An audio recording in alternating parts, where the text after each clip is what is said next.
নবীর ইজ্জত হেফাজতের জন্য হোক, সেটা 2013 আন্দোলন হোক, সেটা অতীতের যে কোনো বাবরি মসজিদ লং মার্চ থেকে শুরু করে যাই হোক, আপনি দেখবেন যারা যারা শহীদ হয়েছে এদের মধ্যে বড় একটা অংশ আমাদের এই সাধারণ মানুষেরা, যারা হয়তো ঠিকভাবে অনেক ইবাদত বন্দেগী করতে পারে না। মানুষ হিসাবে আমাদের সবার ত্রুটি আছে, কিন্তু আলহামদুলিল্লাহ যখন জান দেওয়ার প্রয়োজন পড়েছে সবার আগে লাব্বাইক বলে নিজের বুকটা জালেমের গুলির সামনে পেতে দিয়েছে।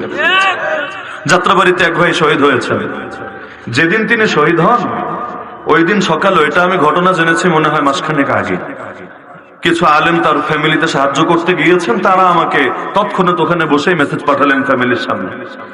যেদিন তিনি শহীদ হলেন যাত্রাবাড়িতে, সেই 5ই আগস্ট একদম লাস্ট দিন, যাত্রাবাড়িতে তো জানেন শেষের সেই করুণ পরিণতি।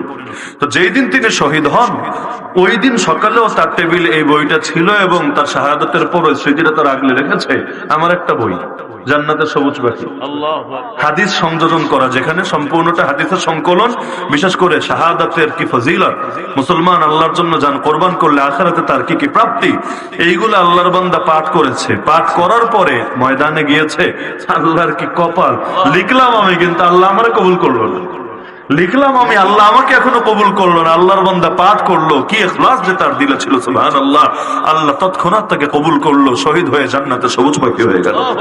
আমরা না দুনিয়াতে আছি, ঈমান নিয়ে যেতে পারবো কিনা তা নিয়ে চিন্তায় আছি, বাস্তবে চিন্তায় আছি সবাই। আমরা সবচাইতে বড় চিন্তা এটা, ঈমানটুকু নিয়ে যেতে পারবো কিনা। কিন্তু যারা শহীদ হয়, সুবহানাল্লাহ, আল্লাহ বলেছেন তাদেরকে মৃত বলবা না, মৃত ভাববা না, তোমরা মরা হতে পারো, তারা জীবিত, খালি জীবিতই না রবের কাছে রিজিক প্রাপ্ত। আর কি লাগে, রব রিজিক দিচ্ছে তাদেরকে, এর চাইতে বড় সৌভাগ্য তাদের জন্য কি লাগে।